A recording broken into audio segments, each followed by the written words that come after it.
that we've seen before.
So over the last day or so, I tried to give some explicit examples of representations of GL2 of K, for K a p-adic field.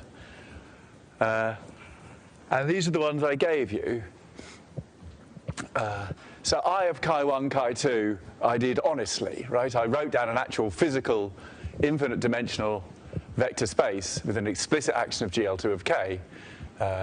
And I do want to encourage you, if you haven't really engaged with I chi1, chi2, I would encourage you to engage with it. In fact, I'll give you a couple more exercises today, which will give you a certain, an entrance point for engaging with I of chi1, chi2.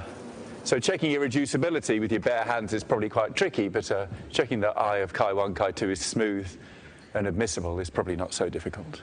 And also spotting S of chi1, chi2, when chi1 over chi2 is misbehaving, spotting that S is also not so tricky, but perhaps proving it's irreducible is also difficult. So at least we have formulas for these, even though we didn't prove they were irreducible. This is a one-dimensional representation, so that one we can do any calculation with. And then this one I've just kind of said, I've given you a reference. It's in Jacquet and Langlands, but the actual construction of it is surprisingly delicate. So these were, Vey's machinery for writing down representations of SL2 had been around for a while, but it was Jacquet and Langlands that really used it to construct a bunch of representations. The point is that Jacquet and Langlands could prove that if P was not equal to 2, then this exhausted all of them. So I guess this is in the, I think this must be in the Jacquet-Langlands book. So here's some fact. I must say I'm hazy about why this fact is true, but Brian's watching, so he'll send me an email later today telling me. The fact is, if P is not equal to 2, this is all of them.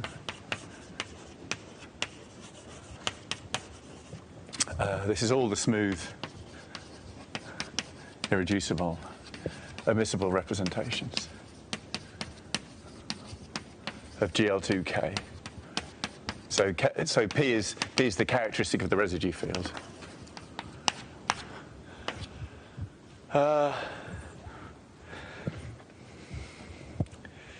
So by the end of the day, we're going to be talking about global fields. But I just want to do a few more things with these little critters before we move on. So I always say that the local Langlands correspondence matches these things up in some canonical way, and there are invariants of both sides which match up, which also match up. And it occurred to me that I could tell you one of these invariants. So why don't I tell you about conductors? Sort of brief. So here's some. So this is conductors of. So I'm just going to stick to pi, whatever, admissible representation of GL2K, and I'll just stick to the infinite dimensional case. Oops. The dimension is either 1 or infinity. So admissible, irreducible representation of GL2 of K. And let's assume the dimension of pi is infinity. So i.e. every single case other than chi composed with det. Then, do you remember when we had a representation, I attached some non-negative integer to that representation. I called it f. I called it f of rho. So now I want an f of pi. So I want a non-negative integer attached to an infinite dimensional representation. And I must confess, I don't really conceptually understand what's going on here, but I know what works for GL2. So I'm just showing my ignorance here. I don't know how to do this for GL3, and I'm sure it's very well known. It's just beyond the boundary of my understanding of these things. But I'll tell you how to do it for GL2. Assuming the dimension of pi is infinity, I used to be quite uncomfortable about this when I was like, what kind of a silly assumption is this? But maybe I'll say before I start that I'm going to clarify this. If G is GLN over K, or more generally,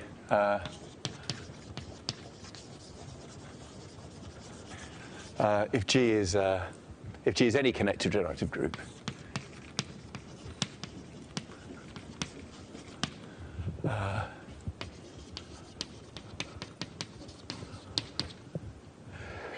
then and we've got pi is some smooth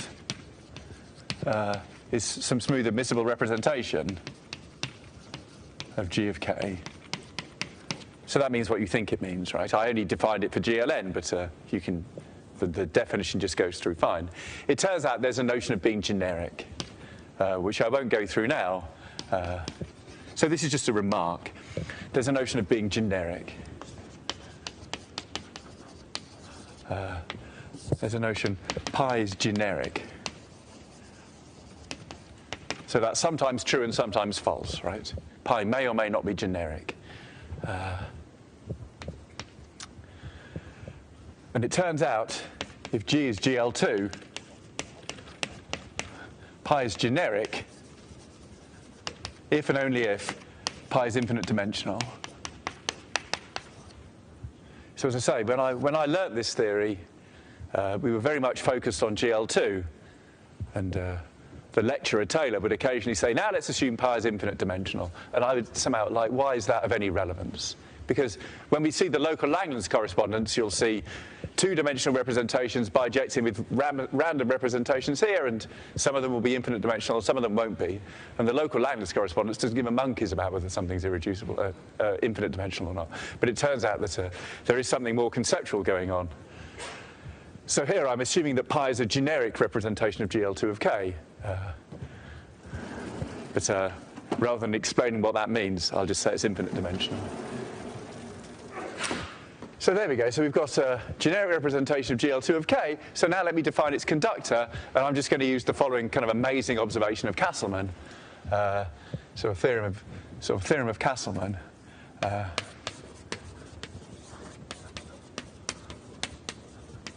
So this is proved in his article in Antwerp.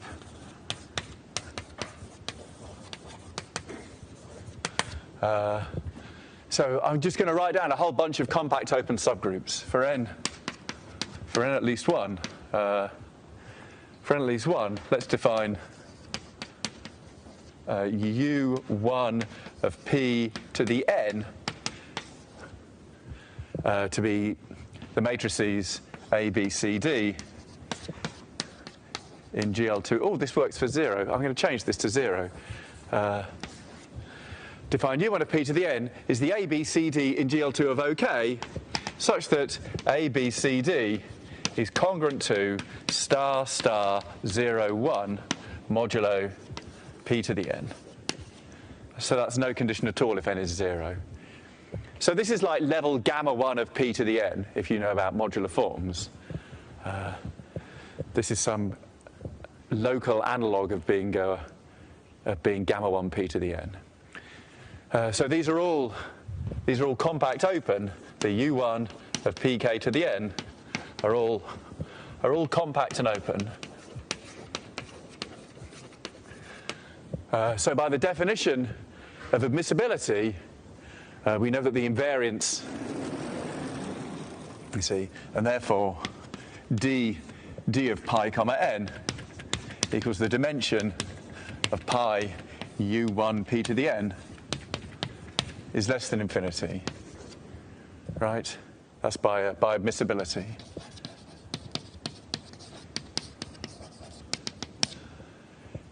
So there you go. Given a random representation of GL2 of k, I've now got a stream of non-negative integers, right? d pi 0, d pi 1, d pi 2, d pi 3. And of course, if the representation is very, very complicated, you would expect the first few of these things to be 0. If you've got a random representation, why would it possibly have invariance under some of a maximal compact subgroup, right? If n is equal to 0, this is GL2 of OK, which turns out not just to be a compact subgroup of GL2 of K, it turns out to be a maximal compact subgroup. So somehow you would imagine that in general it would be quite unlikely that something would have invariance under such a big subgroup, but on the other hand, things get smaller and smaller. You would imagine that eventually these Ds would start growing. So there's a stream of integers which probably starts with 0 and then probably starts growing. So it turns out Castleman completely nailed the behavior of this sequence of integers. Castleman showed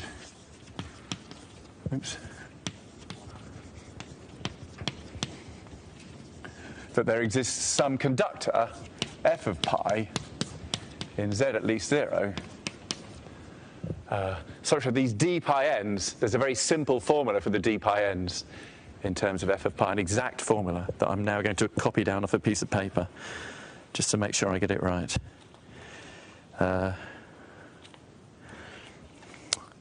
So it turns out that such that d of n pi is equal to the max of 0 and 1 plus n minus f of pi. There. For all n at least 0. So there's a fancy maths formula, but let me just tell you in words what it says. It says d of n pi goes like this. The sequence as n increases, it goes 0, 0, 0, 0, 0, 1, 2, 3, 4, 5, 6, 7, off to infinity. That's me translating this strange function into normal language. So are both d's on that board supposed to be the same? I hope so, yeah. But I've got an inconsistent. I've got this. Are you less confused? Yes, I just wanted to make sure. Yeah, well spotted. This is the dimension. I've got this infinite dimensional pi, and then I'm looking at the dimension of certain subspaces. So of course it's just formal group theory. These subspaces are getting smaller and smaller and smaller. So when you look at the invariance under the subspaces, they get bigger and bigger and bigger. But the miracle is that they grow in some linear way. You happy? Great. Hello. So for n equals to 1, for n equals to 1, isn't your fixed dimension colors 2? I hope not. Have I got it right? So f of pi can be 1,000,000, right?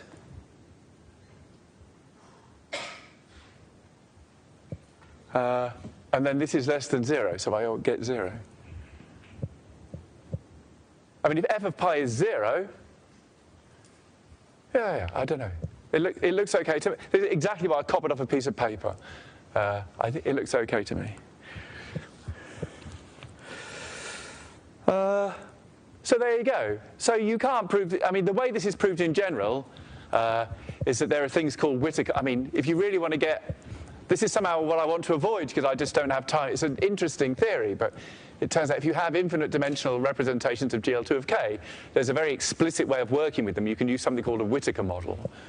You can prove that a certain Whittaker functional exists on F, and then you can start explicitly realizing on pi. You can explicitly realize pi as an explicit set of functions on GL2 of K with some properties, and you can basically write down what's called a model of this representation. You know when you have a vector space and you don't really know what to do with it, but you kind of think this question should be easy anyway, especially if it was a question about matrices, and so you pick a basis. And the moment you pick a basis, your vector space has stopped being an abstract vector space, and it's now become R to the n. And now your abstract question about linear maps has become a question about matrices that maybe you can do. And what you've done there is you had some random vector space, and you didn't know what to do with it, and so you picked a model for it, and the model was R to the n. So the same trick works here. If you've got a random irreducible representation of GL2 of K, it turns out there's a good model. There's a way of picking a basis. So once you find, but it's more delicate because you have to find some way of explaining what the GL2K action is. So there are models for this representation. And once you have a model, you can start attempting to prove things like this. So that was somehow one of the key insights in the proof. But anyway, now you know this, of course, you can start checking it, right? This might maybe a tricky exercise. I haven't thought about this. Exercise has only just occurred to me, sort of, possibly. I don't know how hard this is. Exercise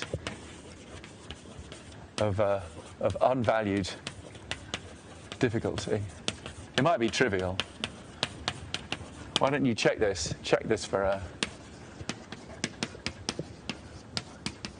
I of chi1, chi2. Right, chi1 over chi2 doesn't equal the.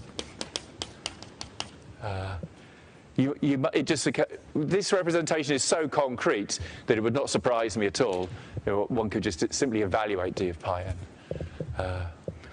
But whether or not one can check it, one can certainly believe it and attempt to wonder what f of pi is, and that's certainly an exercise that has finite difficulty. Exercises that are possible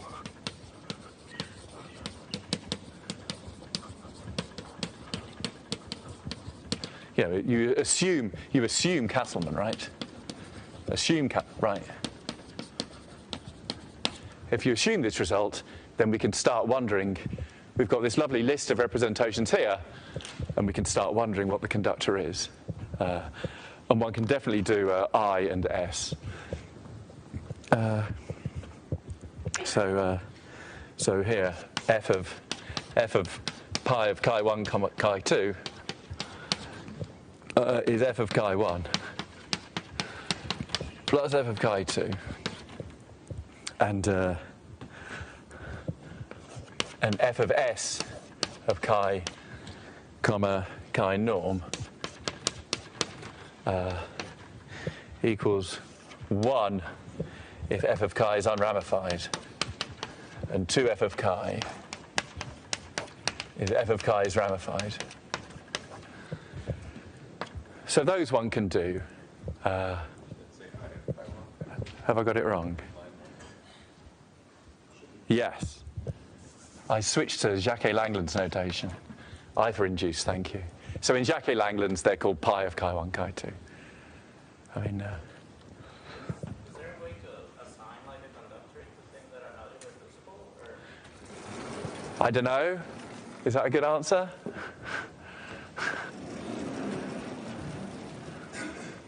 Conductors are very delicate. The most delicate of arithmetical invariants, aren't they, really? I don't know if you'd want to, and I don't know how to do it if you decided you did. But I mean, I've already confessed my ignorance, right? I don't know how to do it for GL3. Again, for GL3, I think maybe you have to assume it's generic.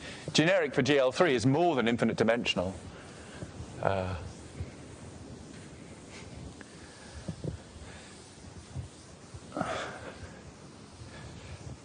And maybe for generic You see, but it's more than just the fact that it's being generic. It's somehow getting exactly the right, I don't know.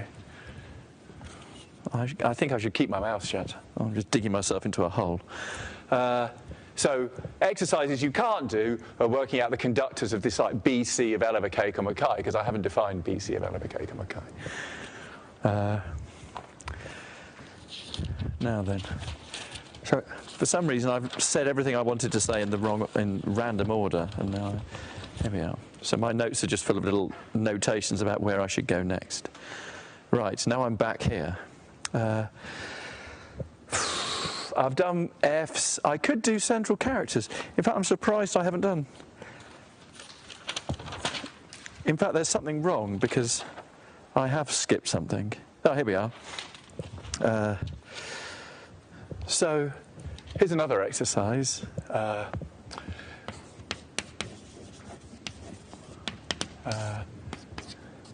So it turns out, so Schur's lemma is true.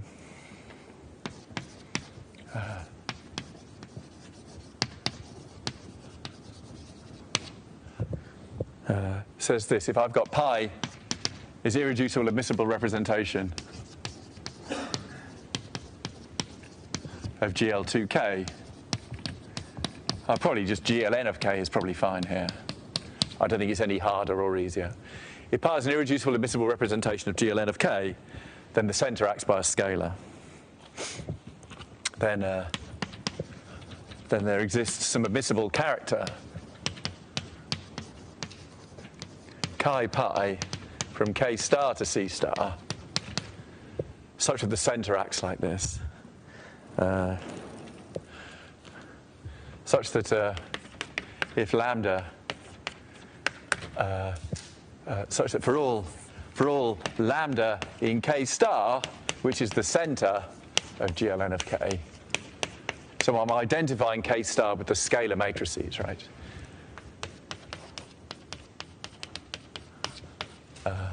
For all lambda in the center, lambda acts on pi via the scalar chi pi of lambda. So the reason I mention this is because, again, there's another invariant that we've managed to attach to the right-hand side. You see, I'm a little bit uncomfortable about the local Langlands correspondence because it just says we're bijecting two random sets. But the bijection should have nice properties, and I've mentioned some of them, and all I'm doing is I'm mentioning a few more here. If you've got an irreducible admissible representation of GLN of K, then I can get a character from it, which is the central character. So there we go. Chi pi is called the central character of pi. So now I've told you that central characters exist, you can figure out what the central character is of the representations we know, right? So the central character of, I'll see if I can get it right this time, I of chi1, chi2. That's just the product. Times the fudge factor, but the fudge factor disappears, which is nice. The central character of this S chi1, chi, well, of S of chi1, chi2 is also chi1, chi2. That's obvious because S of chi1, chi2 is a subquotient of I chi1, chi2. I mean, when this makes sense, right? I haven't defined chi1 and chi. The ratio has to be chi2 has to be chi1 times the norm there, but I'm just writing it so you can kind of see. And I guess the trivial thing is you could even do the one-dimensional thing. You could even do the central character of kind of phi composed with det. It's just phi squared. So from phi K star to C star. And then the central character of the base change, I do know it, but there's not really any point in me telling it you. Because we don't know what the base change thing is. So there we go. So I've told you about conductors and central characters. So now I think it's got to the stage, now we have the big reveal, where I show you why the local Langlands conjectures are true for GL2 of K. Friday 28th, start here. Now go to page -2. Now go to page 1. I realised I needed page numbers in my notes at some point, so I just started on page 0. And so now loads of my page numbers are negative. It's not a strategy I'd recommend. Friday 28th, land here. Here we are, right. Now, there we go. I think my notes are relatively linear from this point onwards. So here's the local Langlands correspondence for GL2.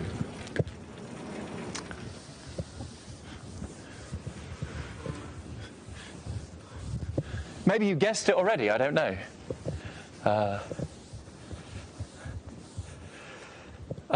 Local Langlands correspondence for GL2. Well, I think the pros would write it GL2 over K. Let's stick with that.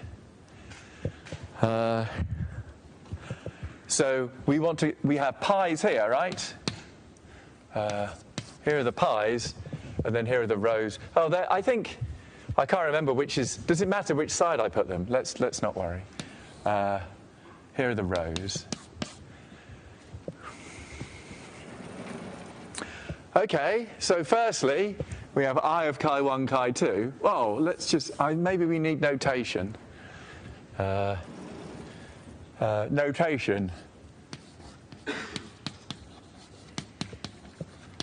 Let's say, we know it for GL1, right? So let me just have notation for GL1. If I have kind of chi1 from K star to C star, let me attach that to row 1 from the Veil group of K to C star. Right? So what I'm saying is, we know the local Langlands conjectures for GL1 over K, as long as we believe class. I'm making a real hash of this. I'm going to write everything I'm going to rewrite everything I'm just erasing, but in the correct order. So so local Langlands conjectures for GL1 are going to be assumed here, right?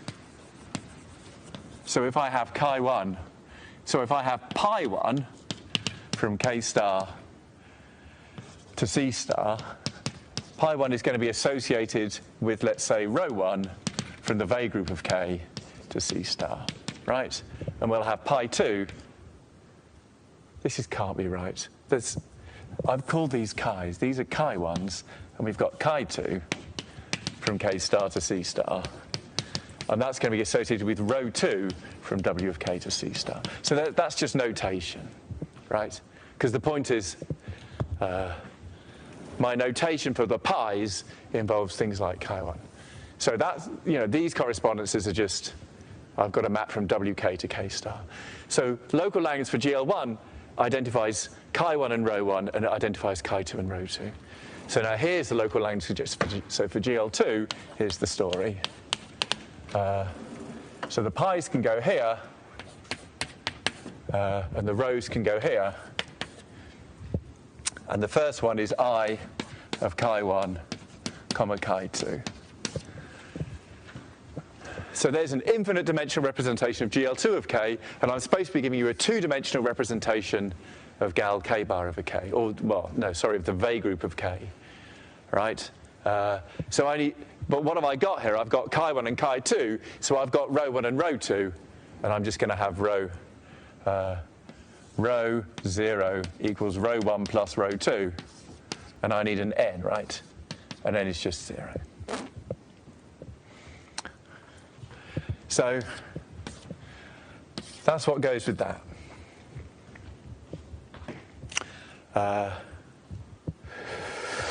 So S is kind of an interesting one. Because S, so S of chi1, comma chi2 only makes sense when the ratio chi2 over chi1 is cyclotonic. And that corresponds to the example we saw with n non-zero. That corresponds to row 0. Looks like this. Is kind of the norm of is the norm of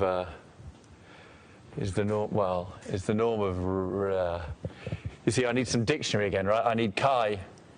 Well, let me do chi1. That will save me from having to introduce extra notation. So I do norm times row 1, 0, 0, row 1. And now this is the situation where n is allowed to be non-zero. And so n is 0, 1, 0, 0. That's the only example I ever gave you of a two-dimensional row with n non-zero. And it's the only example there is, right? It's not that difficult to check in the two-dimensional case. So that's what we're going to do with the S's. And I always feel that this is a very nice part of the story. Because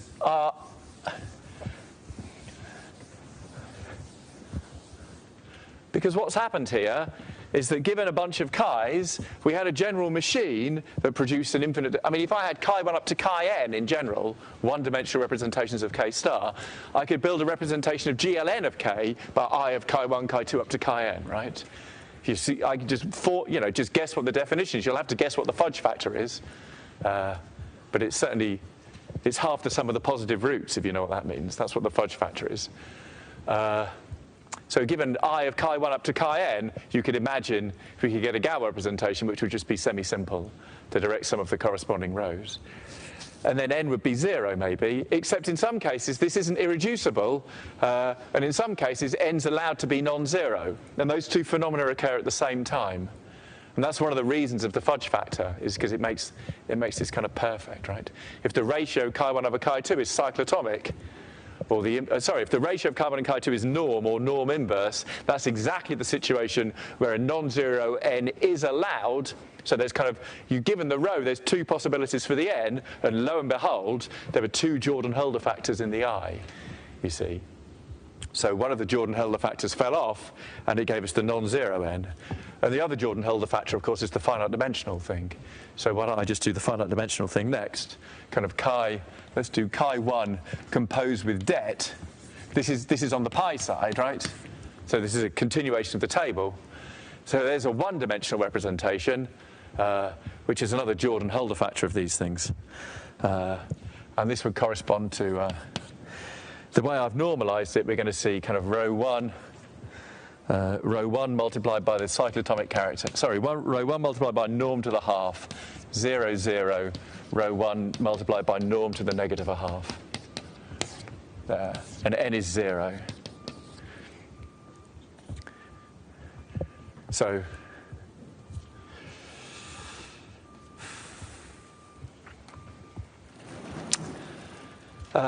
So in particular, in the case when this is not irreducible and we have two Jordan-Holder factors, the two Galois representations, when you unravel everything, you see the two Galois representations, they've got the same row but different ends. So of course the last part is the base change. What have we got here on this right-hand side? We've got a reducible representation with n is 0. We've got a reducible representation with n isn't 0. We've got a reducible representation with n is 0. We haven't seen any irreducible representations yet. But a good way of getting irreducible representations of a group is inducing up from subgroups, you see. And that's what this base change business is. BC of L, K of psi. Well, remember psi is a character of L star, right? L star to C star. So that means psi, by the local Langlands conjectures for GL1, psi will be associated with a one-dimensional representation sigma, right? So this is local Langlands correspondence for GL1 again. I have a one-dimensional representation of a quadratic extension of K. And now to build this, I'm going to do some very complicated thing. I'm going to look at certain well-behaved functions on L, well-behaved, locally constant, complex-valued functions on L. I'm going to introduce some theory of Fourier transforms and blah, blah, blah, blah, blah. I'm going to build a representation of GL2 of K. But at the end of the day, I started with psi, is a one-dimensional representation of L star. And so that gives me, by class field theory for L, not for K, I get a one-dimensional representation of the Vega group of L. And that has index 2 in the Vega group of K, you see. So the row that matches up with this psi is the induction. I start with the Vega group of L, and I go up to the Vega group of K, and I induce sigma. And then n is, so that's row 0, and n is 0. Right? So that guy there, that's what matches up with this guy here. And now for every single pi I've told you about, there's now a row that I've told you about. So what's left? Well, if p is not equal to 2, there's nothing left. And if p is equal to 2, there's some extra stuff I haven't told you about, right? So if p is equals 2, there's extra stuff here. And if p is equal to 2, there's extra stuff here. Right? So how exactly do you see this extra stuff? Let me just give you an example of the sort of thing that can happen for p equals 2. It turns out, e.g., it turns out that there's an S4 extension of Q2. Right? This is somehow bad. I've got Q2 here, and this goes up to some number field. Let me call it L. This is Galois with group S4. There's an S4, I mean, not that surprising, right? You write down a random, if you do Galois theory, write down a random degree 4 polynomial over Q, it's typically going to be irreducible, and the Galois group of the splitting field will be S4. So you would imagine that if this you just took some random field, then took a random polynomial of degree 4, this would happen. But actually, when you think about it, for QP with P bigger than 2, that actually can't happen. Because although I've said the Galois group of K bar over K is a mysterious thing, we do know something. There's like an abelian bit and an abelian bit, and then there's a pro-P bit. And you see, if P is bigger than 2, where's my pro-P bit going to be? Well, I've got S4 here. Like, let's say P is bigger than 3 to make things even simpler. If P is bigger than 3 and I've got an S4 extension of QP, then that wild inertia, that's a pro-P group, so it kind of must be trivial. And so now all I've got left is tame inertia, which is generated by one element, and then the unramified bit, which is generated by one element. So I need a cyclic subgroup of this and a cyclic quotient, and such a thing doesn't exist. So P is bigger than 3, and even if P is equal to 3, you're never going to get an extension of a p-adic field with Galois group S4, because we know enough about, this is basically the fact that, we just know K, KNR, KTR, and then K bar, and that's pro-P, and these are cyclic. That's all we need to know, right? So there's weird extensions of, you see, but the thing is S4 does have a normal subgroup, which is order 4, right? Plus, it's order 4, it's C2 cross C2 abstractly. And the point is that wild inertia can be that if P is 2. And then all we've got left is an S3, which has got a cyclic bit and a cyclic bit. So this could happen, right? Huh? Why S4? I'm just saying it's there. So therefore, I'll tell you why. And therefore, there's some map from the Weil group of Q2 that surjects onto S4, and S4 lives in PGL2 of C. That's why. Finite subgroups of PGL2C. That's the correct answer to your question. So there's a finite subgroup of PGL2C isomorphic to S4, and now this goes on to GL2 of C. That surjects there, and it turns out there's a lift. When you have a Galois representation to a group here, and you want to lift it to a bigger group, the obstruction in doing that is in some cohomology group, and you compute the cohomology group, and it vanishes. The kernel of this is a C star, so you need to compute H2 of the Weil group of Q2 with coefficients in C star, and a theorem of Tate says that's trivial. So this Galois representation lifts. And now I've got a two-dimensional representation of the Weil group of Q2. And you see we haven't covered this, right? This is going to be irreducible because of this S4. So it's definitely not going to be this one, or this one.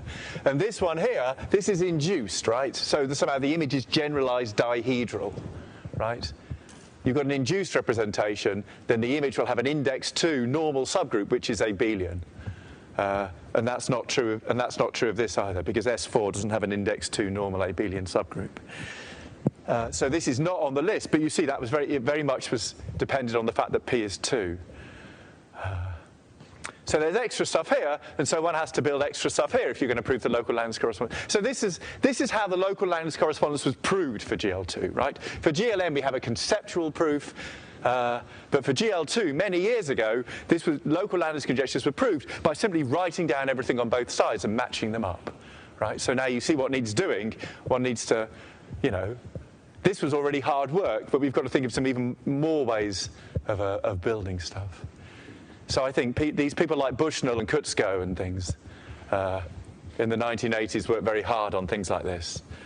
And eventually these conjectures were proved.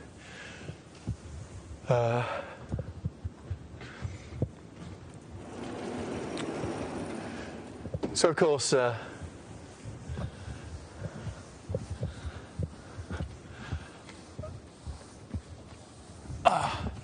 as I say, I'm giving you this is not how one proves the local Langlands conjectures for GLN, right? It's not really known how to write down all the elements of both sides. But for GL2 with P odd, right, I think this is really, for GL2 over K, so my understanding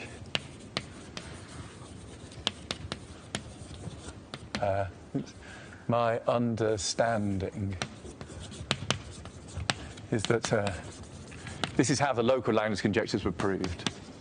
This is actually how they were proved. There, people just matched things up, and then more conceptual arguments were needed in general.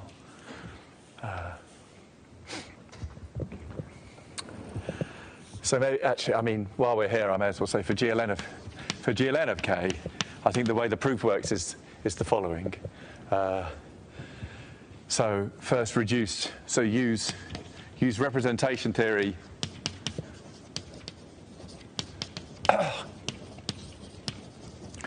Use representation theory techniques to reduce the problem.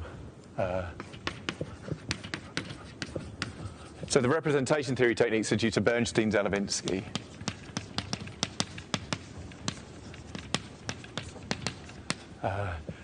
To reduce the problem to matching irreducible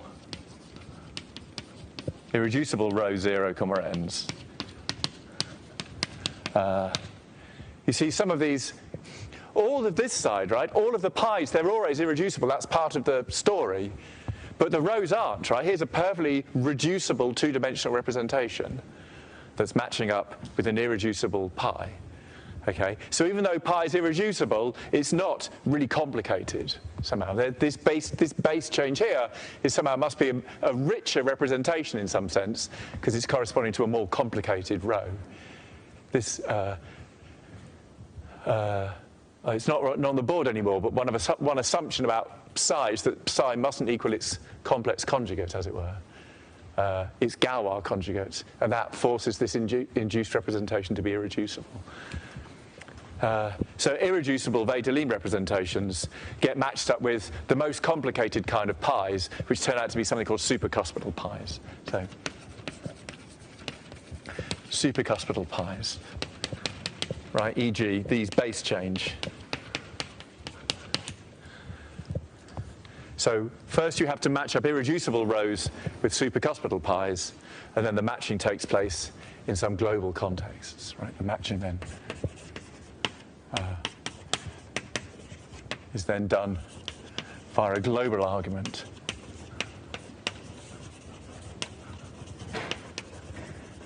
So i.e. involving techniques that I haven't said anything about. So by a global argument, I mean some argument that uses number fields.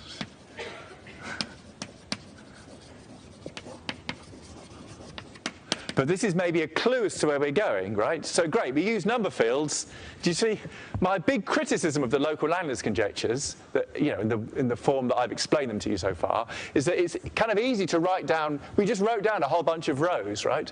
The row side of the story is not complicated. We can see explicit examples. And I told you that if you look at L-adic representations, then you get more examples, right?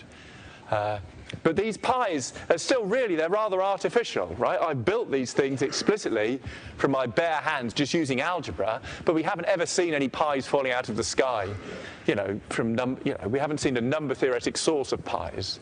So there's something going on here. If we're going to use number fields, then somehow using number fields, there must be a way of building pies, right? So that must be something that's going to come up later. And what we're going to do in practice is we're going to use modular forms to build examples of pies. And we're going to kind of see some hints as to the kind of mathematics that goes into the more modern global proof. So that's how GL2 works. Oh, so, and of course, we've got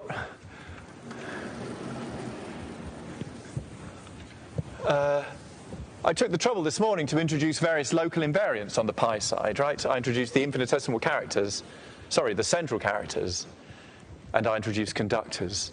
So I think, so here's some I guess one could ask what they match up with on the row side. Here's some row 0, n definitions. Remember, I've defined what would be the conductor. Let's say I have some Wedelin representation. Let me define the conductor of the Wedelin representation. I nearly did this, but I didn't quite, because I did it before we talked about the ends, right? So the definition of the conductor of a Wedelin representation is f of rows. I define the conductor of the Weil representation, the representation of the Weil group, but the n, it turns out, gives us a little extra fudge factor, plus the dimension of the inertial invariance, modded out by the kernel. If I look at the kernel of n, I k bar over k. So this is 0, if n is 0. If n is the 0 nilpotent endomorphism, then the kernel of n is all of v, and this is an object quotiented out by itself. But if n is non-zero, then maybe the kernel of n is smaller than v, and maybe this number is positive. So non-zero n's might make your conductor go up a bit. So there's the definition of a conductor.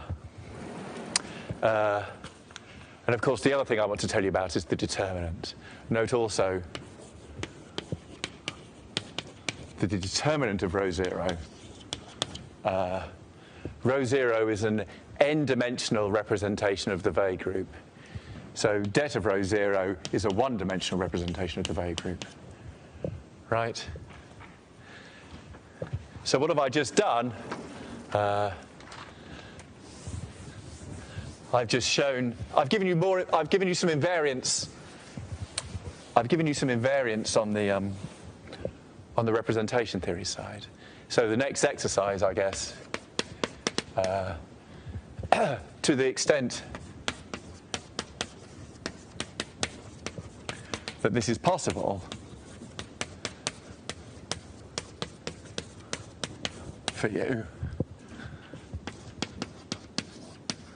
why don't you check that if I have some pi that corresponds to row 0, n via the local Langlands conjectures for GL2, if these things correspond, then let me tell you some things that will match up on both sides. Then, of course, the conductors match. Then f of pi, that random non-negative integer that came out of that theorem of Castleman, turns out to be f of row 0, n. You see, you can't do that for the base change representations because you have no idea how to attach them. You have no idea what f of pi is. And the central character of pi, that's a one-dimensional representation of k star, and that's going to correspond to det of row 0 via local class fill theory. So you see, that's a story that's going to be true for GLN, right? For GLN, there's going to be some notion of a conductor, which I've probably already told you that I don't really know what it is. And that's going to match up with this. And this is fine for GLN. So as I say, for I chi1, chi2, and for S chi norm, you can compute both sides here, and you can compute this, and you can compute this, and you can check that these things match up. And doing little calculations like these are rather trivial calculations, but they bring great benefits because they just mean that you have to engage with the definition of I chi1, chi2.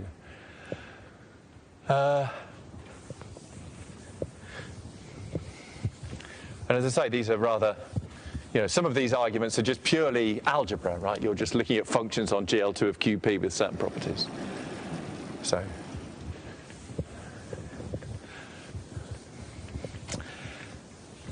there's the local Langlands correspondence for GL2, and the rather amateurish proof that somehow the mathematical community had come up with by the 1980s. Blah, blah, blah, blah, blah, blah, blah, blah. Oh, yes. So here's a random exercise. Check that if P is bigger than 2, then I listed. I did indeed list all the F semi-simple two-dimensional representations. Two-dimensional Wedelin representations of WK. Right? Because I just claimed what I'd proved. I claimed that I'd correctly stated at least the local Langlands correspondence.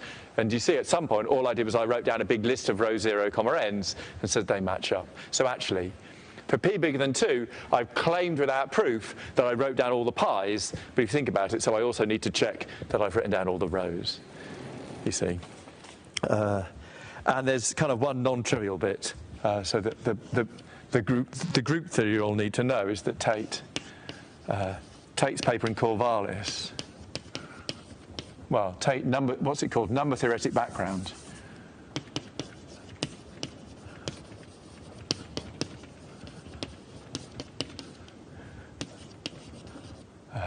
Number theoretic background. The result is 2.2.5.2. Will help. I'll just tell you what that says. That says if you have an irreducible two-dimensional representation of the Weil group. No, it's a general fact. It says if you have an irreducible representation of the Weil group which is not induced from a subgroup, then that representation must have dimension equal to a power of P. That's what it says. So irreducible, not induced representation of the Weil group of K has dimension equal to a power of P, P to the D for some D. And so in particular, if I've got an irreducible representation of the Weil group of K that's not induced from some index 2 subgroup, or an irreducible two-dimensional representation that's not induced, then 2 must be a power of P. So in particular, P must be 2. So if P is not 2, the only irreducible representations of this are induced, and those are exactly the base change reps. And then I showed you an example of a non-induced one with P is 2. So I think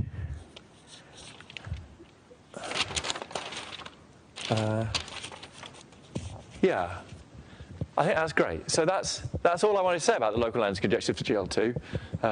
But now, maybe I want to hone in on one specific example. I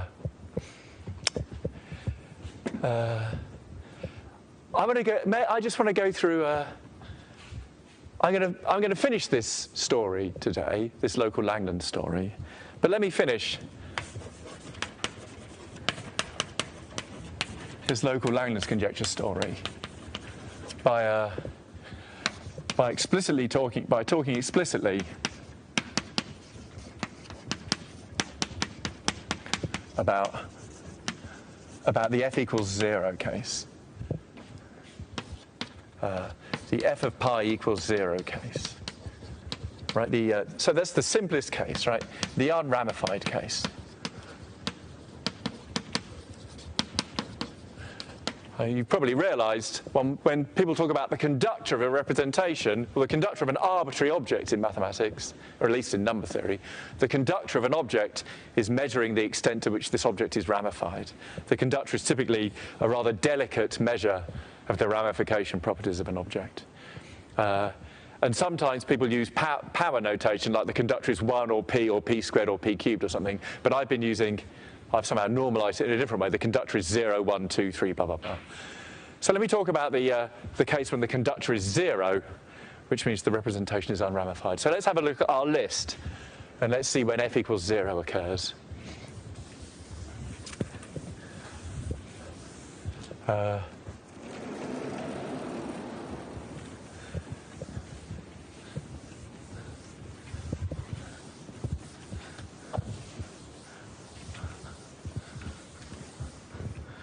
So it's not so difficult to check. Turns out that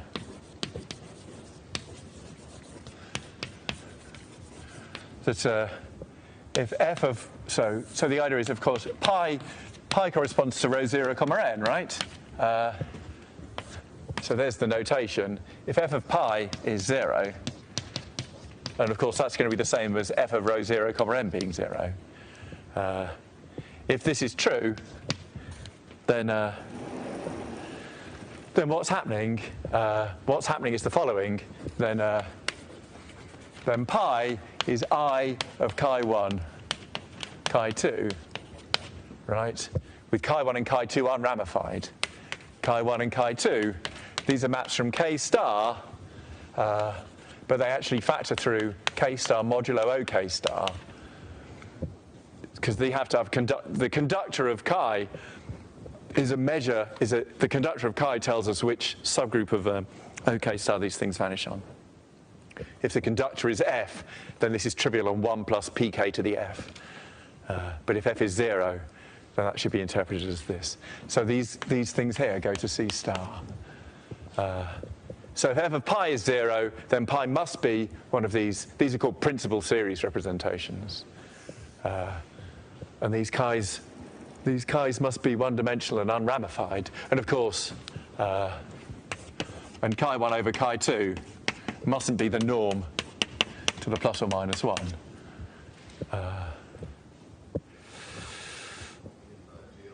Yeah, this is GL2. Then either pi is I of chi1, chi2, or pi is kind of chi composed with det. And chi, again, from k star to C star via k star modulo OK star to C star. So pi is either one-dimensional or an infinite-dimensional unramified principal series. And the corresponding rows are just unramified and reducible, and n must be 0. And so rho, and rho 0, n, and on the on the WK side, we must have rho is kind of rho 1 plus rho 2 there, with rho I from WK to WK modulo the inertia group there to C star. So these rows are both unramified representations, and n must be 0.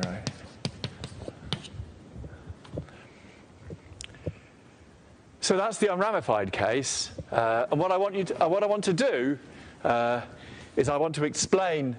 You see, what I've done so far is I've said, oh, I have, like, chi1 matches with rho 1, chi2 matches with rho 2. Here's how the local Langlands correspondence works. I'm going to send I of chi1, chi2 to that rho 1 plus rho 2. And that's the end of it, right? That's what I've said so far. But what I want to say now is I just want to give you some little hint as to how one might actually... Here's the question I want to answer. Let's say I give you a pi, but I'm a total meanie, and I don't tell you chi1 and chi2. Let's say I just give you pi and say it's got conductor 0. Now you tell me what rho is. How are you going to work it out, right? That's the question I'm going to show you the answer to. Okay? So let's say pi then. Let's say it's infinite dimensional.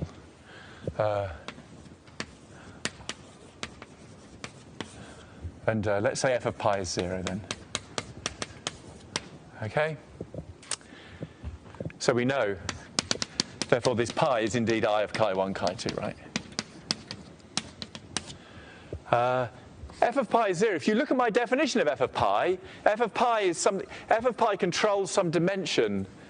The idea about f of pi was you looked at dimensions of invariance, and they were kind of 0, and then they started going up. But if f of pi is 0, then they start going up instantly. Right? F of pi is 0. That actually implies that the invariants under GL2 of OK have dimension 1. There.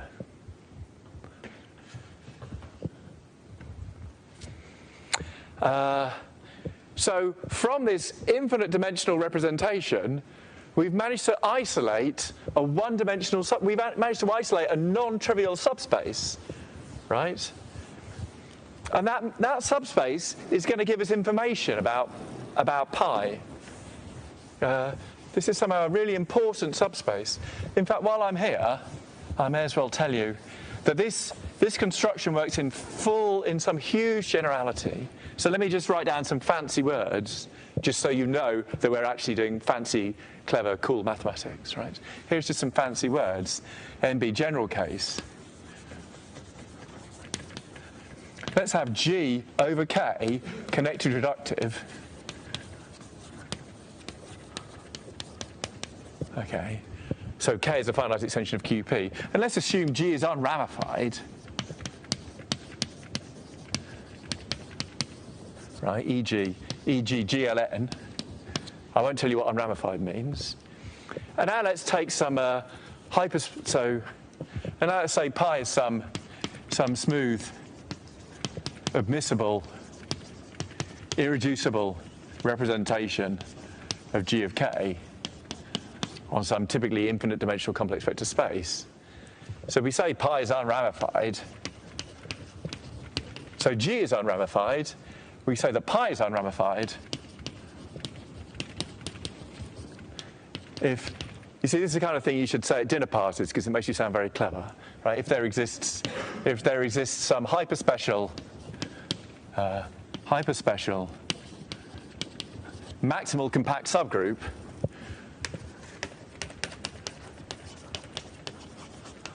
right, H, let's say, living in G of K, such that pi fixed by H is non-zero. There you go. An example of a hyperspecial maximal compact subgroup of an unramified reductive group would be, e.g., H is GLN of OK. So what I'm saying is, in huge generality, there's a notion of what it means for pi to be unramified. Okay? And what it means is that there's a massive, as big as you can think of, maximal compact subgroup with some certain other property as well. It has to be hyperspecial, whatever that means. I mean, if you know some algebraic geometry, G unramified means that there exists some model over the integers of K. There's some group scheme over spec OK.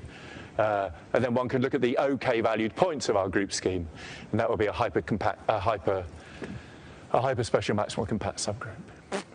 So what's happening in general is that GL2OK is a maximal compact subgroup of GL2K, and it's even of a special kind. It's a hyperspecial maximal compact subgroup.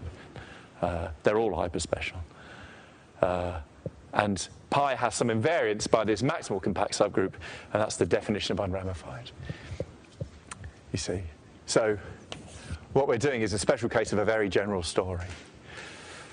So I'll talk about GL2 explicitly, but I'll carry this general case round just so you know it's there, right? So f of pi is 0. So this pi fixed by GL2 OK has got dimension 1. And I want to get some action going on here, right? I want to look at some eigenvalues and some stuff. I want to use this. We've got this infinite dimensional representation. You know, can't see the wood from the trees. It's a huge infinite dimensional representation with an action of GL2 of K. But we need to isolate some finite dimensional piece where we can actually do some calculations, and this is the piece we're going to isolate in this case. But now here's a problem. What about if we've got to remember, pi is a representation of G, right? So we've got this GL2 of OK acting on pi, sort of moving pi around. Now let's take an element here. Now let's hit it with an element of G. It just gets moved around somewhere else. Obviously, it leaves this one-dimensional subspace, right? If I've got some V in here, then G of V won't be in here anymore because V is fixed by GL2 OK. So G of V is going to be fixed by some conjugate, right? It's going to be fixed by like GL2 of OK G inverse, which probably isn't GL2 of OK anymore. So the group itself, that's not the right thing. The group doesn't act on this space. Right? I've taken some invariance under this compact open subgroup, and so I've lost the group action. But it turns out I've gained a Hecker algebra action. Right? So there's a very classy way of doing Hecker algebras involving locally constant functions and Haar integrals and stuff like that. But I'm going to avoid that language completely and just do something completely concrete. Okay? So here's the problem. So we want to do calculations with pi, with this invariant, right? So pi GL2OK looks like a good place to start, right? It's a nice concrete place to start. But unfortunately, it's not G invariant. Not GL2 of K invariant, though. So here's the trick. Without that, how come the dimension is 1? Because it's this crazy fact. Yeah. I don't really know what you're asking. I'm just telling you that it's got dimension 1. What are you actually asking? So, without knowing how hacker outputs act on the sky, how do you know that the dimension is 1? I'm going to say, I told you a theorem of Castleman. And the theorem of Castleman says that there exists a conductor such that the dimension of the U1 of p to the n invariance is some formula. And now you look at what that formula says for GL2OK, and the formula says if f is positive, the dimension is 0, and if f is 0, the dimension is 1. So that's not a proof. I mean, that's a proof assuming this theorem of Castleman. That's a circular argument. But do you know the answer to your question? The answer to your question is that this is a module for this is either 0 or an irreducible module for the Hecker algebra, and the Hecker algebra is commutative. So therefore, the dimension is 1. So that's the actual answer to your question, but I'm not going to go through the details of that here. I'm just... so yeah, what I've written is both true and circular, I'm sure. But that doesn't matter, right? Because I'm trying to impart understanding. So here's the... So the trick is to use Hecker operators.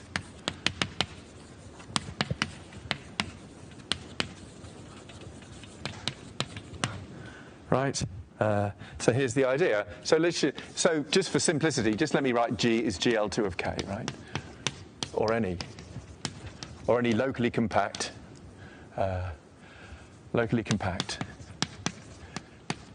totally disconnected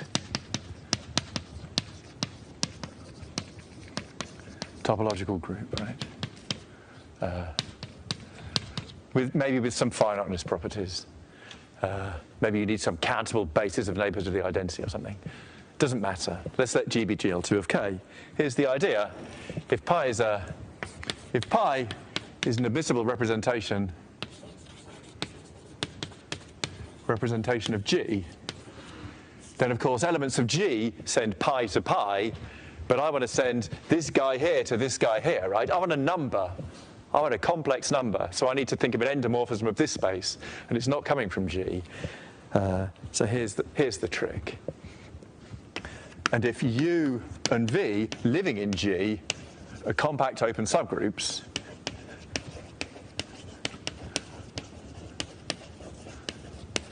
right?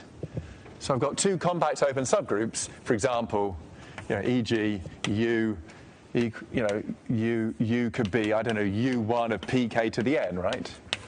Or GL2 of OK, that sort of thing. So those are examples of compact open subgroups. Then what I'm going to show you is then there exists a Hecker operator, and it's got the rather cumbersome notation box. I'm missing a piece of data. This goes in here. And if little g is in big G, I need U and V compact open subgroups, and I need an element of my group. This is an and, this is an arrow because I'm inserting it. Then there exists a Hecker operator, which is called UGV. There. And that's going to be a linear map from the V invariant subspace of pi to the U invariant subspace of pi. So this is kind of the new thing we haven't seen, right? I've tried to convince you that if little g is a random element of big G, and I've got some huge infinite dimensional representation of G, and then I've got some vectors that happen to be fixed by this subgroup V, then if I take G of an element in here, it's very unlikely to land in here or anywhere. And so there's something going on, and what's going on is an averaging process. So let me tell you the averaging process.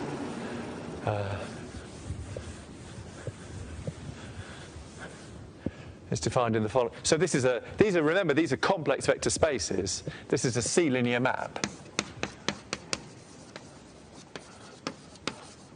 And it's defined thus.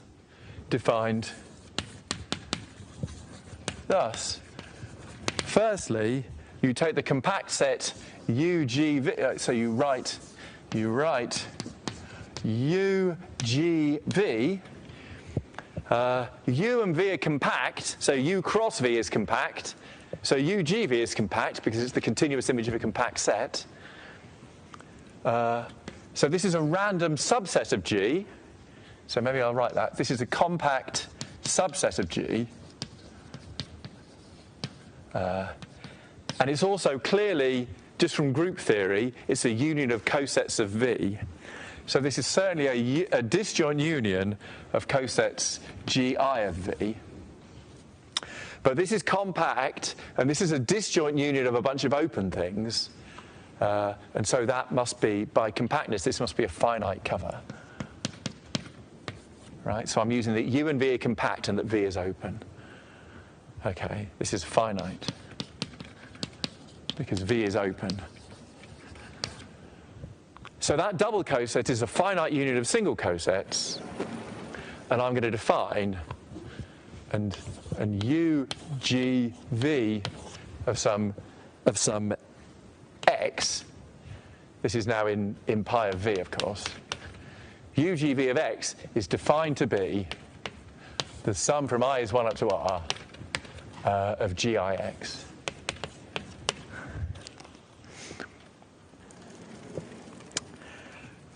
So this is an averaging process, right? This is some kind of averaging process.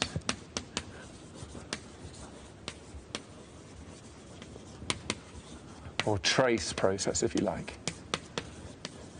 It's not an average because I didn't divide by R, I guess, but it is some kind of process.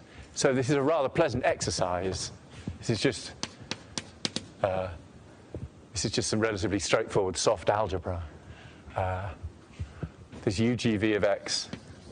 UGV of x really is in pi fixed by u, if I got it right at least. And furthermore, is independent of I made some arbitrary choices here, is independent of the choices of GI, right?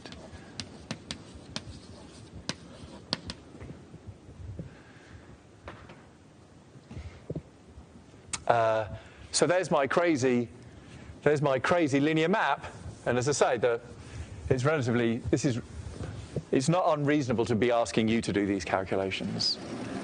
And so what we have here is that now, given any element little g in my group, I can now come up with a linear map from that one-dimensional vector space to itself. So now let me go back to the GL2K situation. So now back to GL2K acting on pi, and f of pi is 0. So now let's just set u equals v equals GL2 of OK, right? And now let's define, here's some definitions. Let me define T. T is going to be the map U pi k 0, 0, 1 V. That's now a linear map from pi GL2 OK to itself, right? T is now a linear map from this one-dimensional vector space to itself. And S is U pi k 0, 0 pi k V. And again, that's also a linear map. Is also a linear map from pi GL2 of OK to itself. So there's T and S. So of course, because these dimensions are equal to 1, dim pi GL2OK equals 1. And so these are now 1, and so now these are t and s are acting by scalars, right? Therefore, t acts via a scalar, t in the complexes, and similarly s acts via a scalar s in the complexes.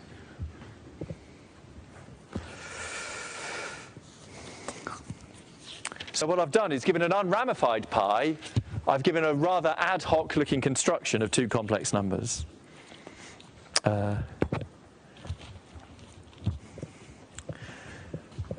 So now if you want to learn this stuff, this is the perfect exercise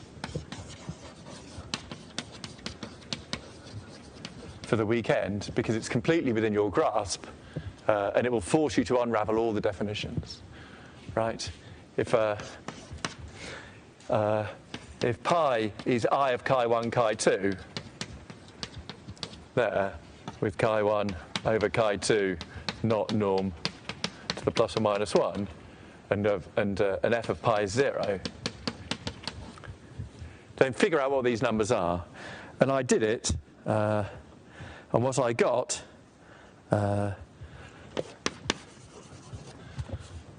was the following.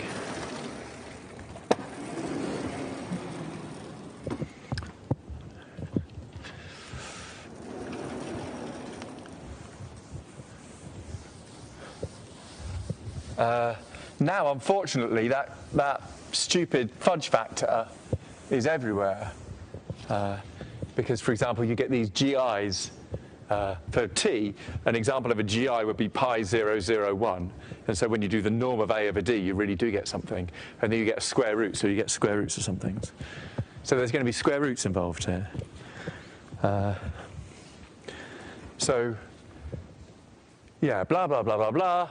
If pi is this and f pi is 0, then then t acts, then t, where are my answers? Here we are. T, I got this, the square root of the size of the residue field multiplied by alpha plus beta. I'll say what alpha and beta are in a minute. And s, I got alpha times beta. Well, I mean, if you like, it's chi pi of pi k. That's a clever way of working it out. Is alpha times beta, with alpha is chi1 of pi k, and beta is chi2 of pi k. Right. And so the reason I'm suggesting you do this exercise. And you can also do it in the one-dimensional case, right?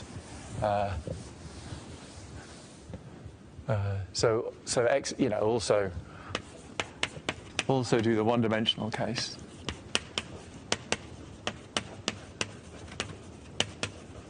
Right? As a corollary, as a consequence, show the following. If f of pi is 0, so pi is now, if pi is an admissible, irreducible representation of GL2 of k, and the conductor is 0, and f of pi is 0,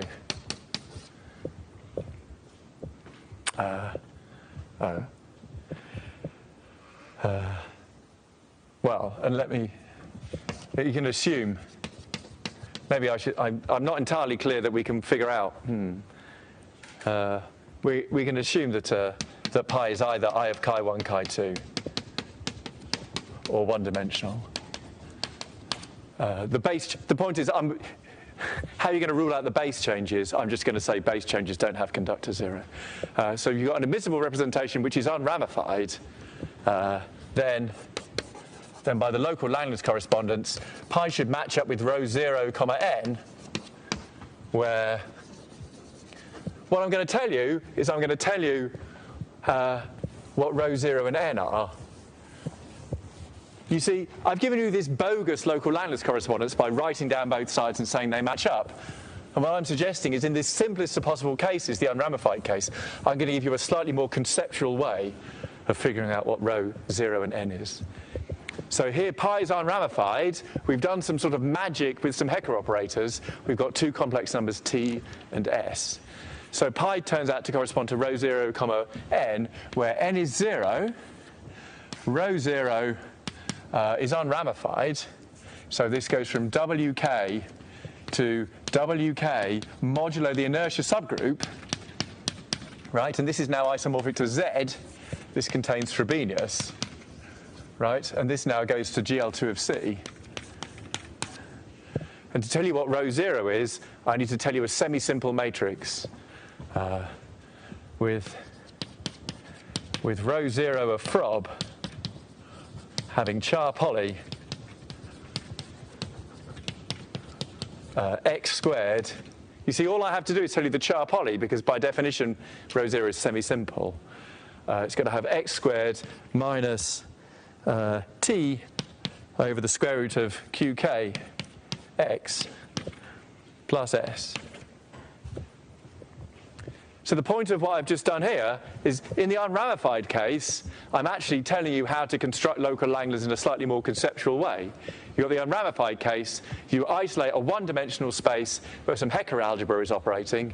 You choose some carefully chosen Hecker operators. You look at their eigenvalues, t and s, and then you throw them into some kind of machine that spits out an answer like this. Okay? So you can check that in the local Langlands correspondence I've given to you, if you try this machine, you get the right answer. Okay? And then for the more ambitious, so more ambitious.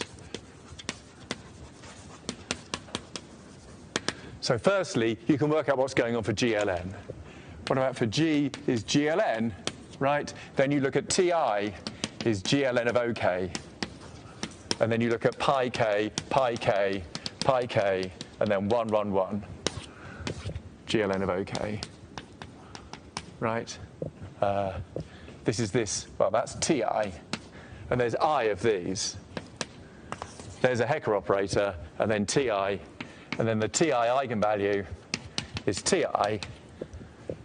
And now, of course, you see we've just done the case little I is 1 and 2 in GL2, and now figure out, look at,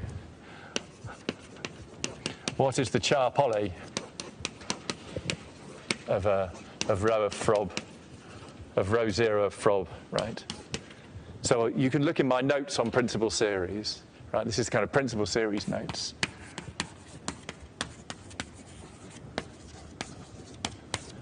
I write down the answer in that. And then the last thing I want to say, I'm going to stop, but this is somehow the last thing I'm going to say about local Langlands at all, right? Now, I know I'm slightly over, but I'm just going to finish this section now. So the last thing I want to say is a parenthetical remark. If G is actually G of K, right, with G over K unramified,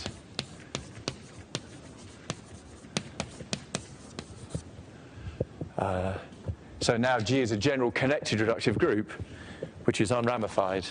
And if I have some hyperspecial maximal compact subgroup, and if pi is an unramified representation of G, which means it has invariance under some hyperspecial maximal compact subgroup, then Langlands reinterpretation of the Satake isomorphism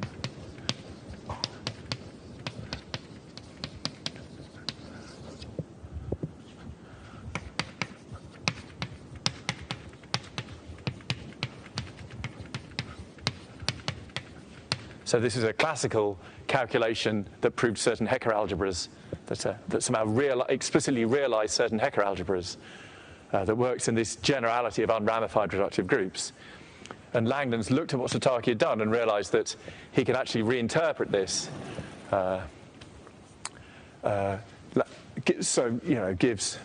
Associates to pi a semi-simple conjugacy class